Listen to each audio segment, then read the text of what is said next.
Kannur പറമ്പായിൽ SDPI പ്രവർത്തകരുടെ സദാചാര ആക്രമണത്തെ തുടർന്ന് യുവതി ജീവനൊടുക്കിയ സംഭവത്തിൽ കൂടുതൽ പേർ ഉൾപ്പെട്ടതായി പോലീസ്. ഇവർക്കായി അന്വേഷണം ഊർജിതമാക്കി. കേസിൽ ഇതുവരെ 3 പേരാണ് അറസ്റ്റിലായിട്ടുള്ളത്. KV ബൈജു വിവരങ്ങളുമായി.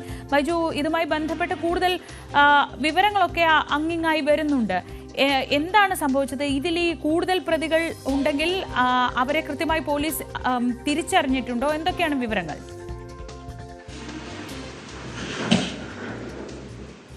ശ്രീജ, കൂടുതൽ പേർ ഈ കേസിൽ പ്രതികളാകുമെന്ന് തന്നെയാണ് പോലീസ് പറയുന്നത്. നിലവിൽ തലശ്ശേരി കമ്മീഷണറാണ് ഇത് സംബന്ധിച്ച് അന്വേഷണം നടക്കുന്നത്. ആഭ്യന്തര വകുപ്പിനെ സംബന്ധിച്ചിടത്തോളം വലിയ നാണക്കേട്ടുണ്ടാക്കിയ ഒരു കേസാണ്. പ്രത്യേകിച്ച് മുഖ്യമന്ത്രിയുടെ മണ്ഡലത്തിൽ തന്നെ പിണറായി പോലീസ് സ്റ്റേഷൻ പരിധിയിലാണ് ഈ സംഭവം ഉണ്ടായത്. എന്തായാലും ഈ സംഭവത്തിൽ പോലീസ് അന്വേഷണം ഊർജിതമാക്കിയിട്ടുണ്ട്. ഞായറാഴ്ചയാണ് ഇത്തരത്തിൽ ഈ യുവതിയെയും അതുപോലെ തന്നെ ആൺ സുഹൃത്തായ മയ്യൽ സ്വദേശിയെയും ഇത്തരത്തിലൊരു SDPI പ്രവർത്തകരുടെ ഒരു സംഘം ചേർന്ന് ഇത്തരത്തിൽ ആൾക്കൂട്ട വിചാരണ നടത്തിയത്. വലിയ തോതിൽ മനോവിഷമം നേരിടുകയും പിന്നീട് ഈ യുവതി ചൊവ്വാഴ്ച ആത്മഹത്യ ചെയ്യുകയാണ് ഉണ്ടായത്. ഏതായാലും ഈ ആത്മഹത്യാക്കുറിപ്പിൽ 3 പേജുള്ള ആത്മഹത്യാക്കുറിപ്പിൽ യുവതി വിശദമായി ഇത് സംബന്ധിച്ച് വ്യക്തമാക്കിയിട്ടുണ്ട്. തനിക്ക് നേരിട്ട മനോവിഷമം, തന്റെ ആൺ സുഹൃത്തിനെ ഈ ഒരു സംഘം ആക്രമിച്ചത്, ഇതൊക്കെ ഉൾപ്പെടുത്തി 3 പേജുള്ള ഒരു ആത്മഹത്യാക്കുറിപ്പാണ് യുവതിയുടെ ഉണ്ടായത്. ഇതിന്റെ അടിസ്ഥാനത്തിലാണ് പോലീസ് നിലവിൽ കേസ് എടുത്ത് മുന്നോട്ട് പോകുന്നത്. ഇതിനിടയിൽ തന്നെ ഈ ആൺ സുഹൃത്തായ മയ്യൽ സ്വദേശിയുടെ വീട്ടിൽ പോലീസ് മൊഴി രേഖപ്പെടുത്താൻ എത്തിയെങ്കിലും ഇയാളെ കണ്ടെത്താനായിട്ടില്ല. ഇയാളെ എവിടെയാണെന്ന് പോലീസിന് ഇപ്പോൾ അറിയാൻ സാധിച്ചിട്ടില്ല. എന്തായാലും വലിയ തോതിൽ ഇതിനെതിരെ പ്രതിഷേധം ഉയരുന്നുണ്ട്. കാരണം അത്രത്തോളം ലജ്ജാകരമായ ഒരു സംഭവമാണ്. അതായത് ഒരു ഇതര സമുദായത്തിൽപ്പെട്ട ഒരു പുരുഷനും സ്ത്രീയും തമ്മിൽ സംസാരിക്കുമ്പോൾ അവിടെ സദാചാര ഗുണ്ടായിസം വലിയ തോതിൽ ഉണ്ടാവുക. 6 മണിക്കൂറാണ് ഈ യുവാവിനെ ഇത്തരത്തിൽ ഇവർ പിടിച്ചുവെച്ച് ചോദ്യം ചെയ്തത്. മാത്രമല്ല, ഇയാളുടെ കയ്യിലുണ്ടായിരുന്ന മൊബൈൽ ഫോണും ടാബും ഇവർ കൈക്കലാക്കിയത്. ഇതൊക്കെ പരിശോധിക്കുന്ന രീതി ഉണ്ടായിരുന്നു. എന്തായാലും ഈ സംഭവത്തിൽ ഇതിന് ശേഷം ഈ യുവതി 3 കുട്ടികളുടെ ഒരു മാതാവാണ് ഈ യുവതി വലിയ മനോവിഷമത്തിലായിരുന്നു. ഇതേ തുടർന്നാണ് ആത്മഹത്യ എന്ന് തന്നെയാണ് പോലീസ് പറയുന്നത്. ഇതിന് കൃത്യമായ തെളിവുകൾ ലഭിച്ചിട്ടുണ്ട്. ഈ ആൾക്കൂട്ട വിചാരണ നടന്നതിന്റെ കൃത്യമായ തെളിവ് പോലീസിന് ലഭിച്ചിട്ടുണ്ട്. അതുകൂടാതെ ദൃക്സാക്ഷികളുടെ മൊഴിയുമുണ്ട്. അത്തരത്തിൽ പോലീസിന് ഇത് സംബന്ധിച്ച കൃത്യമായ വിവരങ്ങളുണ്ട്. കൂടുതൽ പേർ, അതായത് 3 പേർ കൂടി ഈ കേസിൽ ഇന്ന് അറസ്റ്റിലാകാൻ സാധ്യതയുണ്ടെന്നാണ് കമ്മീഷണറുമായി അല്പസമയം മുമ്പ് നമ്മൾ ബന്ധപ്പെട്ടപ്പോൾ വ്യക്തമാക്കുന്നത്.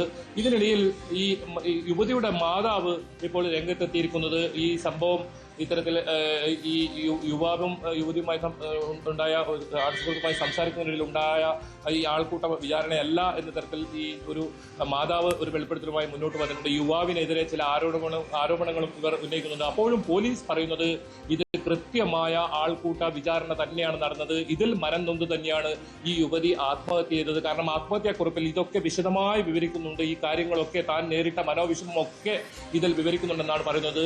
ഏതായാലും ഈ കേസിൽ ഇപ്പോൾ ആത്മഹത്യ പ്രേരണ കുറ്റം ചുമത്തിയിട്ടില്ല. 170 BNS ആക്ടിലെ 170 എന്ന വകുപ്പാണ് നിലവിൽ ഉൾപ്പെടുത്തിയിട്ടുള്ളത്. കൂടുതൽ വകുപ്പുകൾ ഇതിൽ ഉൾപ്പെടുത്തും. കാരണം ഈ യുവാവിനെ ഇപ്പോൾ കണ്ടെത്തേണ്ടതുണ്ട്. ഇയാളുടെ മൊഴി കൂടി രേഖപ്പെടുത്തേണ്ടതുണ്ട്. അത്തരം നടപടികളിലേക്ക് കൂടി പോലീസ് ഇപ്പോൾ കടക്കുകയാണ്. എന്തായാലും ഇന്ന് കൂടുതൽ പേരുടെ അറസ്റ്റ് ഉണ്ടാവും. പോലീസിന് ഇത് സംബന്ധിച്ച് കൃത്യമായ തെളിവുകൾ ഉണ്ടെന്നാണ് പോലീസ് പറയുന്നത്. അല്പസമയം മുമ്പ് അന്വേഷണ ഉദ്യോഗസ്ഥരുമായി നമ്മൾ ബന്ധപ്പെട്ടിരുന്നു. അവർ പറയുന്നത് ഇത് ഇത്തരത്തിൽ സദാചാര ഗുണ്ടായിസം തന്നെയാണ് നടന്നത്. വലിയ ആൾക്കൂട്ടം ഇത്തരത്തിൽ വിചാരണ നടത്തി 5 മണിക്കൂർ യുവാവിനെ തടഞ്ഞു വെച്ചു. ഇതൊക്കെ യുവതിയുടെ ഈ ആത്മഹത്യാക്കുറിപ്പിൽ കൃത്യമായി രേഖപ്പെടുത്തിയിട്ടുണ്ട്. ഞായറാഴ്ച 3 മണിക്കാണ് സംഭവം നടക്കുന്നത്. രാത്രി 11 മണിവരെ യുവാവിനെ ഇവർ ഇത്തരത്തിൽ ഈ ഒരു മൈതാനത്തും അതോടൊപ്പം SDPIയുടെ ഓഫീസിലും കൊണ്ടുപോയി പിടിച്ചുവെച്ച് എല്ലാം പരിശോധിക്കുന്ന സാഹചര്യമാണ് ഉണ്ടായത്.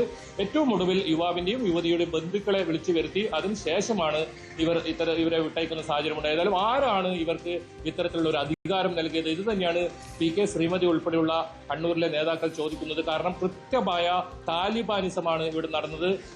ഇതിനെതിരെ ശക്തമായ നടപടി ഉണ്ടാകും. ഇനി ഈ കേസിൽ എത്ര ഉന്നതരായാലും ഉൾപ്പെട്ടിട്ടുണ്ടെങ്കിൽ അവരെ എല്ലാം പുറത്തുകൊണ്ടുവരുമെന്നാണ് PK ശ്രീമതി ഉൾപ്പെടെ നേതാക്കൾ പറയുന്നത്. അതോടൊപ്പം ആഭ്യന്തര വകുപ്പും വലിയ ഗൗരവത്തിലാണ് ഈ സംഭവം കാണുന്നത്. നമുക്കറിയാം, മംഗളൂരുവിലൊക്കെ ഇത്തരം സംഭവം റിപ്പോർട്ട് ചെയ്തിട്ടുണ്ട് നേരത്തെ. അതായത് ഇത്തരത്തിൽ സുഹൃത്തുക്കൾ, ആൺസുഹൃത്ത്, പെൺസുഹൃത്തുക്കൾ. അപ്പോഴും ശ്രദ്ധിക്കേണ്ട ഒരു കാര്യം, ഈ യുവതിയുടെ അമ്മയുടെ ഇപ്പോഴത്തെ നിലപാട് ഒരുപക്ഷെ കുടുംബത്തിന്റെ ഈ പറഞ്ഞതുപോലെ സദാചാരം എന്നൊക്കെ പറയുന്നത് കുടുംബത്തിനും ബാധകമാണല്ലോ. ഒരുപക്ഷെ അങ്ങനെ ഒരു ബന്ധമില്ലെന്ന് സ്ഥാപിക്കാൻ വേണ്ടിയായിരിക്കും, അല്ലെങ്കിൽ സൗഹൃദമില്ലെന്ന് സ്ഥാപിക്കാൻ വേണ്ടിയായിരിക്കും. പക്ഷേ ഈ 3 പേർ ഇപ്പോൾ അറസ്റ്റിലായിട്ടുള്ളവർ SDPI പ്രവർത്തകർ മാത്രമല്ല, ഇവരുടെ ബന്ധുക്കൾ കൂടിയാണെന്ന് ഈ അമ്മ പറയുന്നുണ്ടല്ലോ. അങ്ങനെയാണെങ്കിൽ ഈ ആത്മഹത്യാ കുറിപ്പിലടക്കമുള്ള കാര്യങ്ങളെ നിഷേധിക്കാൻ എങ്ങനെയാണ് കുടുംബത്തിന് കഴിയുക? അതെ ശ്രീജ, ഇത് സംബന്ധിച്ച് ഈ കുടുംബം ഇത്തരത്തിലൊരു ആരോപണവുമായി രംഗത്ത് വന്നിട്ടുണ്ട്. ഇത് സംബന്ധിച്ച് പോലീസ് കമ്മീഷണറുമായി നമ്മൾ ബന്ധപ്പെട്ടിരുന്നു. അന്വേഷണ ഉദ്യോഗസ്ഥർ വ്യക്തമാക്കുന്നത് ഇത് കൃത്യമായ ആൾക്കൂട്ട വിചാരണ എന്ന് തന്നെയാണ്. അത് ഈ ആത്മഹത്യാക്കുറിപ്പ്, ഞാൻ നേരത്തെ സൂചിപ്പിച്ചതുപോലെ തന്നെ 3 പേജുള്ള ആത്മഹത്യാക്കുറിപ്പിൽ യുവതി താൻ നേരിട്ട മനോവിഷമം മുഴുവൻ എഴുതിയിട്ടുണ്ട്. ഇതിൽ കുടുംബം ഇപ്പോൾ ആരോപിക്കുന്നത് ഈ യുവാവ് ലാപ്ടോപ്പിലും മൊബൈലിലുമായി യുവതിയുടെ ചില ചിത്രങ്ങൾ എടുക്കുകയും ഭീഷണിപ്പെടുത്തിയും എന്നൊക്കെ രീതിയിലാണ്. പക്ഷെ അത് യുവതിയുടെ ആത്മഹത്യാക്കുറിപ്പിൽ കൃത്യമായി തന്റെ സുഹൃത്താണ്, ഇയാളുമായി സംസാരിക്കുന്നതിനിടയിലാണ് ഈ ഒരു സംഘം കടന്നു വരുന്നതും എന്തിനാണ് ഇത്തരത്തിൽ ഒരു ഇതര സമുദായത്തിൽപ്പെട്ട ആളുമായി സംസാരിക്കുന്നതെന്ന് ചോദിച്ച് ഇവർ വലിയ തോതിൽ പ്രശ്നമുണ്ടാക്കുകയും പിന്നീട് യുവതിയെ വീട്ടിലേക്ക് പറഞ്ഞേക്കുകയും യുവാവിനെ ഇത്തരത്തിൽ ഇവർ തടഞ്ഞു വെക്കുകയും ചെയ്യുന്ന ഒരു സാഹചര്യമാണ്. ഇതൊക്കെ യുവതിയുടെ ആത്മഹത്യാക്കുറിപ്പിൽ കൃത്യമായി ഉണ്ടെന്നാണ് പോലീസ് പറയുന്നത്. ഏതായാലും ഈ കുടുംബത്തിന് ഏതെങ്കിലും തരത്തിൽ ഭീഷണിയോ അതല്ല മറ്റ് ഇടപെടലുകളോ കൊണ്ടാണോ ഇങ്ങനെ പറയുന്നത്, ഇതൊക്കെ പോലീസ് അന്വേഷണത്തിലുണ്ട്. ഈ മാതാവ് ഇപ്പോൾ വ്യക്തമാക്കുന്നത് യുവാവിനെതിരെ പോലീസിൽ പരാതി നൽകുമെന്നാണ്. തന്റെ മകൾക്ക് ഇത്തരത്തിൽ ദുരനുഭവം നേരിടേണ്ടി വന്നു, അതുകൊണ്ടാണ് ആത്മഹത്യ ചെയ്യുന്ന തരത്തിലാണ് ഇപ്പോൾ മാതാവ് പറയുന്നത്. എന്തായാലും പുറത്തു നിന്നുള്ള ഇടപെടൽ ഏത് രീതിയിലുണ്ടായി അതല്ല, ഇതിപ്പോ SDPI പ്രവർത്തകരാണ് ഇപ്പോൾ കേസിൽ ഉൾപ്പെട്ടിട്ടുള്ളത്. ശ്രീജ സൂചിപ്പിച്ചതുപോലെ തന്നെ ബന്ധുക്കളും ഇതിൽ ഉൾപ്പെടുന്നുണ്ട്. എന്തായാലും ഇത് സംബന്ധിച്ച് പോലീസ് അന്വേഷണം നടക്കുന്നുണ്ട്. ഈ പ്രധാനമായും ഈ യുവാവിന്റെ മൊഴി അത് രേഖപ്പെടുത്തേണ്ടതുണ്ട്. ആ മൊഴി രേഖപ്പെടുത്താനും യുവാവിനെ കണ്ടെത്താനുമുള്ള ശ്രമമാണ് ഇപ്പോൾ പോലീസ് നടത്തുന്നത്. ഇയാൾ വീട്ടിൽ ഇന്നലെ പോലീസ് എത്തിയിരുന്നു, പക്ഷേ ഇയാളെ കണ്ടെത്താൻ സാധിച്ചിട്ടില്ല. ഇയാളിപ്പോൾ വീട്ടിലില്ല എന്നാണ് പോലീസ് പറയുന്നത്. ഇയാളെ കണ്ടെത്തി കൂടുതൽ മൊഴി കൂടി രേഖപ്പെടുത്തുന്നതോടുകൂടി അതിൽ കൂടുതൽ വ്യക്തത വരും. അത് ഈ കുടുംബത്തിന് ഏതെങ്കിലും തരത്തിൽ ഭീഷണിപ്പെടുത്തിയോ അതല്ല ഏത് സാഹചര്യത്തിലാണ് ഈ കുടുംബം ഇത്തരത്തിലൊരു ആരോപണം ഉന്നയിക്കുന്നതെന്നാണ് പോലീസ് ഇപ്പോൾ അന്വേഷിക്കുന്നത്. ഇതിൽ പോലീസിന്റെ ഭാഗത്തു നിന്നും നമുക്ക് ലഭിക്കുന്ന ഒരു വിവരം, അതായത് കൃത്യമായ ഒരു ആൾക്കൂട്ട വിചാരണ നടന്നിട്ടുണ്ട് എന്ന് തന്നെയാണ്. അതിന്റെ ഒരു വിഷമത്തിൽ തന്നെയാണ് യുവതി ആത്മഹത്യ ചെയ്തതെന്നാണ് പോലീസ് ഇക്കാര്യത്തിൽ പറയുന്നത്. അതിന് കൃത്യമായ തെളിവുകൾ തങ്ങളുടെ കൈവശമുണ്ട്, ദൃക്സാക്ഷികളുണ്ട്. ഈ ആത്മഹത്യാക്കുറിപ്പിൽ പറയുന്ന ഒരുപാട് കാര്യങ്ങളുണ്ട്. അതിന്റെ അടിസ്ഥാനത്തിലാണ് ഇപ്പോൾ ഈ 3 പേരെ അറസ്റ്റ് ചെയ്തിരിക്കുന്നത്. ഇനി 3 പേർ കൂടി ഇപ്പോൾ പോലീസ് തിരിച്ചറിഞ്ഞിട്ടുണ്ട്. ഈ ആരൊക്കെയാണ് ഇവരെ തടഞ്ഞു വെച്ചതും ഇത്തരത്തിൽ പ്രവൃത്തി ചെയ്തതും ഒക്കെ പോലീസിന് കൃത്യമായ ആളുകളെ തിരിച്ചറിഞ്ഞിട്ടുണ്ട്. ഇവർക്കായുള്ള അന്വേഷണവും ഊർജിതമാക്കിയിട്ടുണ്ട്. 3 പേർ ഈ വലയിലായതായാണ് നമുക്ക് ലഭിക്കുന്ന വിവരം. ഇന്ന് തന്നെ ഇവരെ കസ്റ്റഡിയിൽ എടുക്കുമെന്നാണ് പോലീസ് പറയുന്നത്. ഏതായാലും ഇതിൽ കൂടുതൽ വ്യക്തത ഇനിയും വരാനുണ്ട്. ഇപ്പോഴും ഏതെങ്കിലും തരത്തിലുള്ള ഒരു ബാഹ്യ ഇടപെടൽ ഇതിൽ നടക്കുന്നുണ്ടോ എന്നൊരു സംശയവും പോലീസ് പറയുന്നുണ്ട്. എന്നാൽ യുവാവിന്റെ മൊഴി രേഖപ്പെടുത്തണം, അത് തന്നെയാണ് നിർണായകം. അതിനുള്ള നീക്കങ്ങളും പോലീസ് ഇപ്പോൾ ആരംഭിച്ചിട്ടുണ്ട്. ശ്രീജ, ശരി.